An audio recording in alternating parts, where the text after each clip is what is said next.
It isn't like I wanted to do stuff on the channel that didn't pertain to drama in the Brony fandom. It isn't like I had better things to do, like seek employment. No. Someone just had to pull a great Grindelwald and act like what they were doing was for the good of the fandom. This is Lily Peet. If you're familiar with my channel, you know I've done 2 videos specifically about her, and talked about her in Foxy Thoughts. Recently, she's put out a glass of water on FNGR, ripping into him and attempting to shame down everyone who's cool with him. I've turned to several people who aren't part of Limbo who think Lily is far worse than FNGR. A few of my friends referring to Lily as that fruitcake from Tumblr. That should probably prove how seriously Lily isn't taken within the fandom.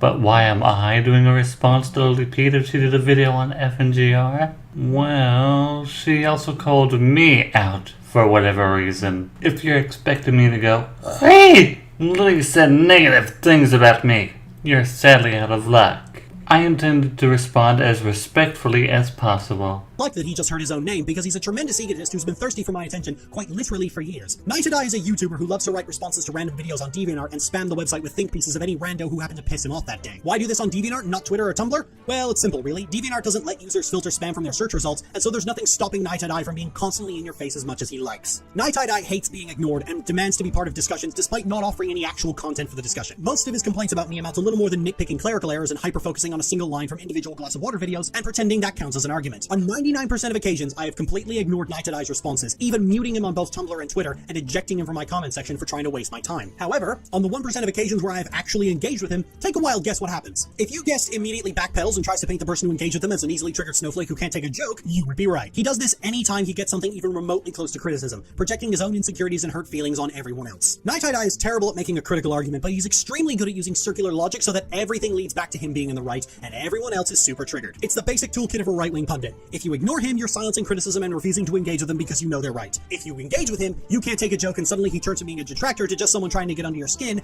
and he thinks it's working, so he thinks that means he wins. Until you remember that people who declare victory in an internet argument are all— No doubt I'm guilty of using circular logic. But if you're to look at the screen cap Lily took here, you'll see the person I'm arguing with is just as guilty of that.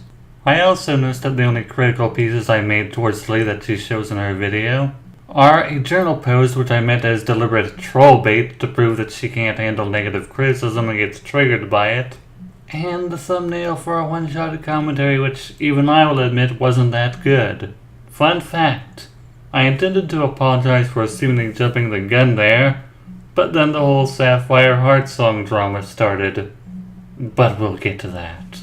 Dear Lily, if I was just some asshole who posts content whenever someone pisses me off, I'd be pumping out videos as much as Ephraim Josine, or Halo fan. You acknowledge I'm a YouTuber, but you only show the stuff I do on DeviantArt. If you were going to go with the narrative that I use circular logic, you could have used my video during that whole respect the artist movement. You could have played a clip of my video. Instead, you just took some screenshots and expected them to speak for your criticisms. In fact, here's a little list I made of people who have done a far better job criticizing you than I ever have.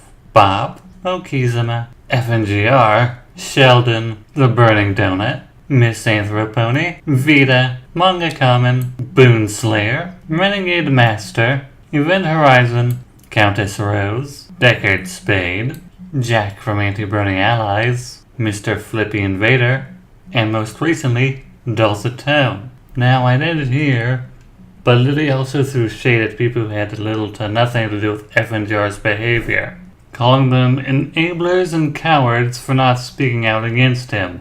Dear Lily, what is it you're expecting? Dr. Wolf to psychoanalyze FNGR as if you were a real psychologist? Do you expect every big name in the fandom to police the actions of one person? Now I know because you're the Brony hellspawn of Riley Dennis and Steve Shives, your reaction to people speaking out against you is to block and mock. But I love how you like to pretend that Midnight Chimes doesn't exist. This man right here has criticized FNGR a few times, and FNGR has respected him for it.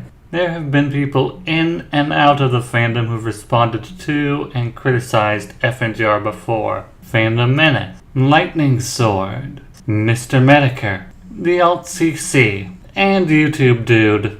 All these people have made videos about or responding to good old Anthony, which just sort of destroys your narrative about how no one shines a light on his nonsense. Lily would have you believe that the Secret Rift and Limbo were the Legion of Doom, if it was run by the Joker. That everyone under FNGR's authority, or associated with him, are just as shitty human beings as he is, and revel in the unwarranted hatred towards the innocents of this fandom. This is called guilt by association. It is what we in the commentary community like to call an ad hominem. And ad hominems are bad. People like Mad Plushie, Keyblade Pony, Astrolace, and Magitrix are so despised in this fandom, mainly because they would cause drama while playing the victim. It is their continued poor behavior that has earned them a reputation of being irredeemable and undesirable to associate with. Believe it or not, love and tolerate can only go so far. Likewise, Lily would have you believe that all the dislike aimed towards her is unwarranted. I mean, it isn't like it could be argued that 2 of her videos are just poorly veiled attempts to attack big names in the fandom. It isn't like she generalized the entire Rifting community and called them scumbags who took part in the KP drama. And it certainly can't be because she admitted to intentionally causing shit with Sapphire Heartsong because a joke about Lily being on her period triggered her. No, I just can't begin to imagine why Lily Peet is so disliked. I've thought for a while about how I want to respond to Lily's video. My friend Nora Frost, who considers Lily Peet a bright little girl in an adult body, said if I do respond, I'll just be giving Lily attention. I'm not doing this to white knight FNGR or save face for myself, but because Lily's just as guilty of attacking people in the fandom as she claims we are. You don't have to like me or FNGR, but please don't be swayed by Lily's pseudo-intellectual vocabulary. Think for yourselves and come to your own conclusions. Thank you for letting me share my thoughts.